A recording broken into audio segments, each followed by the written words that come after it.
वेळ अमावस्या म्हणजेच वेळा अमावस्या म्हणजेच येळवण हा मूळ कर्नाटकी पण महाराष्ट्रामध्ये उस्मानाबाद, लातूर, सोलापूर आणि परळीचा काही भाग.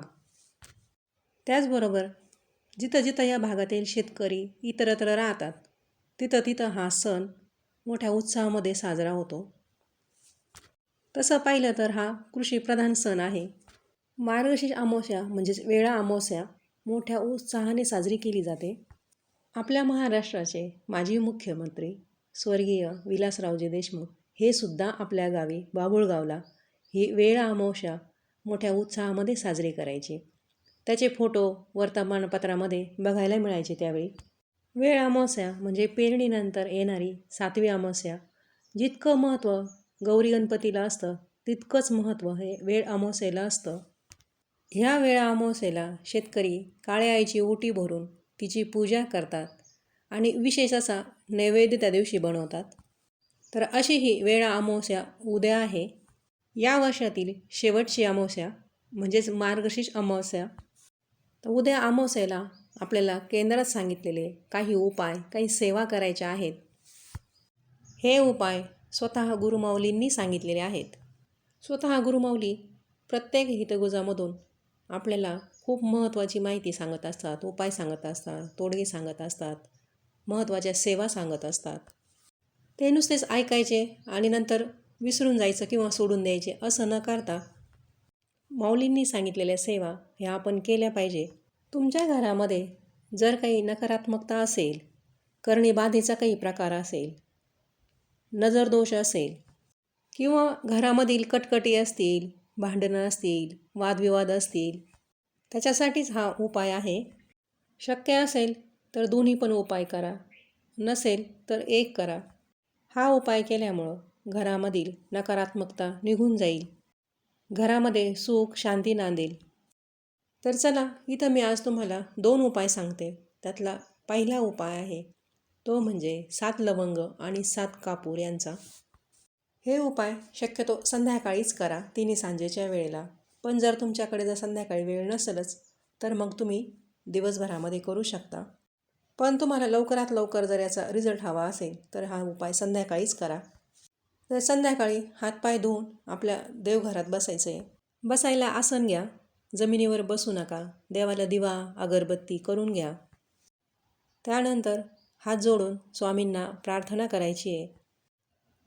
स्वामी महाराज, मी आपल्याच सेवा केंद्रात मिळालेल्या मार्गदर्शनानुसार हा उपाय करत आहे, ही सेवा करत आहे.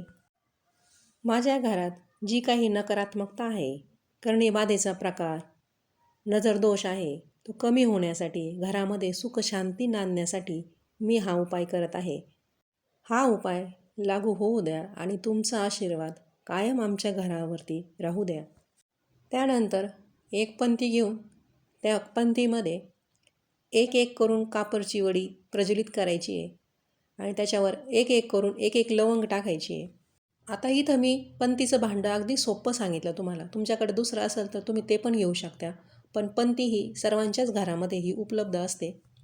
हे 7 कापूर आणि 7 लवंगा पेटवल्यानंतर त्याचा धूर जो आहे तो संपूर्ण घरामध्ये पसरू द्या. किंवा तुम्ही हातामध्ये घेऊनसुद्धा प्रत्येक रूममध्ये घेऊन तो फिरू शकता. त्यानंतर पुन्हा आपल्या देवघरासमोर आणून ठेवायचा.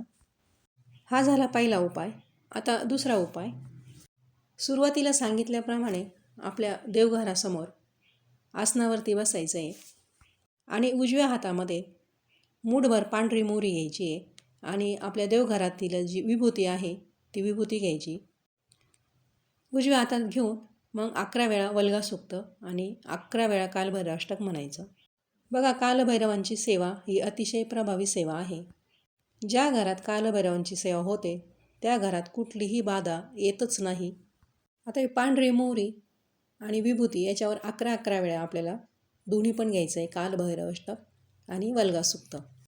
तरच त्याचा चांगला परिणाम दिसून येईल आणि ही सेवा, हा उपाय तुम्ही दर अमावस्येला करू शकता. म्हणून झाल्यानंतर ही पांढरी मोहरी आपल्या घरामध्ये सगळीकडे टाकून द्यायची.